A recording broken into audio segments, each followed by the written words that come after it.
I'm in Florida for NAREIT's 2019 ESG Forum. Joining me today is Cliff Majersik, Executive Director with the Institute for Market Transformation. Cliff, thanks so much for joining us. Thank you for having me. Now, can you start just by very quickly reminding everyone of IMT's mission? IMT's mission is to catalyze increased demand for high-performing buildings, and that's energy efficient, but also greener, less water use buildings. We are unique in that we work with businesses and governments to help achieve that goal. The businesses, of course, they have their own environmental goals, and of course they have to look at their bottom lines. Governments have often climate goals, and they want to grow jobs in their cities, and we work to bring them together to help them speak the same language towards achieving each of their separate goals, but one thing that has in common is high-performing buildings. They can all achieve their goals better through high-performing buildings. So we act as a catalyst to bring together those players to achieve things that they couldn't achieve as well on their own. Now, you've recently described the adopted climate regulations in D.C. as the strongest in the nation. What does that mean for property owners in the district, and how might that law's impact be felt across the U.S.? So the Clean Energy D.C. Act is the strongest in the nation because it's going to cut D.C.'s carbon emissions by 40%, more than any other package. And what's gotten the most attention is a 100% renewable portfolio standard by 2032. What's probably of most innovative and of the greatest interest to building owners is the Building Energy Performance Standard. And so we helped work with building owners that were affected, as well as other stakeholders in the government, to craft a package. What the Building Energy Performance Standard will do is it will require that all buildings either meet a minimum standard of energy performance or that they do something to improve their performance. The building owners make operational changes, often no-cost changes, or they make some sort of investment in their own buildings. So it's going to be increasing the value of their buildings.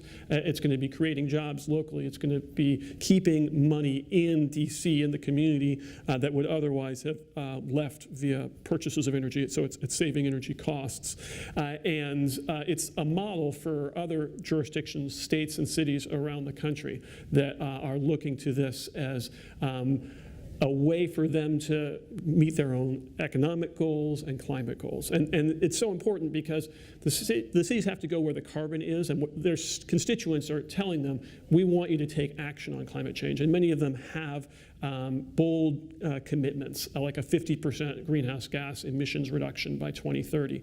And because in most of these cities, more than half, often up to 70% or more of their emissions are attributable to their buildings, they've got to focus on the buildings. They've got to work with their private building owners to come up with a solution. And they can't just use the kind of policies that have been in place in the past.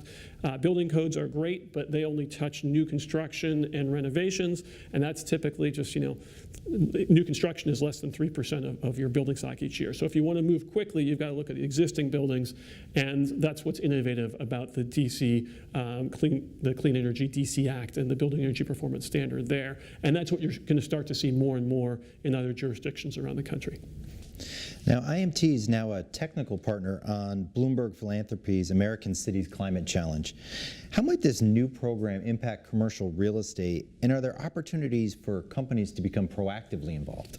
So this is exciting, and it will definitely impact commercial real estate. So you have mayoral level commitments in 25 cities where they're saying, we are going to do something. We're going to uphold our part of addressing the climate crisis.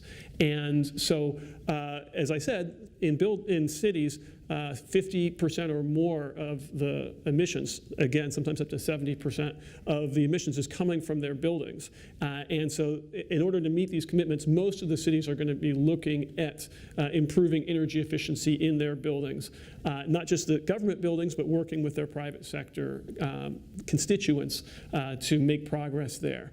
And so we are going to be helping them. We're the technical partner looking at building energy efficiency and helping to bring together the building owners, the city, the banks, the utilities, the many other stakeholders that play a role in driving forward energy efficiency in these buildings.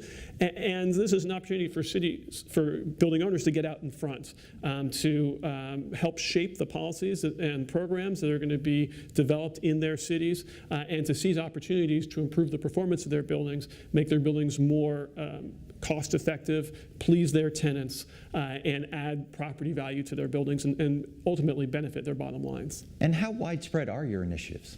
Well, we're working in 27 of the top 50 metro areas, working with the governments, the building owners, and other stakeholders to advance energy efficiency and high-performing buildings in those markets. And we're always looking to hear from stakeholders in those markets about better ways to accomplish their very different goals, but through the common vehicle of high-performing buildings. And lastly, we're seeing more REITs utilize green or high-performance leases. Why do you think these have become more prevalent? Well, just to back up for a second, what is a high-performance lease? A high-performance lease is a win-win for the landlord and the tenant, where they both come out ahead. When the building is more energy efficient, it's greener. And it addresses the split incentives problem. Often, unfortunately, building owners feel like, why should I invest in the energy efficiency of my buildings if the savings just go to my tenants? So this addresses that split incentive problem, so they both come out ahead. And it's becoming more prevalent because it's just good business. And you don't have to think of it as a green lease. You just think of it as a smarter lease where everyone comes out ahead, where you're not leaving so much money on the table from wasted energy, wasted water, and where you're able to do more to help your tenants meet their goals. And many tenants have climate goals. All tenants, of course, want lower costs.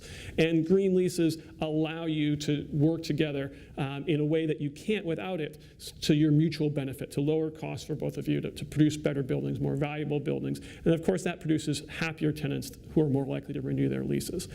And I would say that green leasing is just an example of a lot of the innovative practices that building owners can use to help improve the performance of their buildings. And it's something that we're eager to work with building owners, governments, and others to help spread these kind of best practices that benefit everybody. Cliff, thank you so much for joining us. Thank you very much. For more on this and other ESG-related topics, be sure to visit NAREIT's website, REIT.com.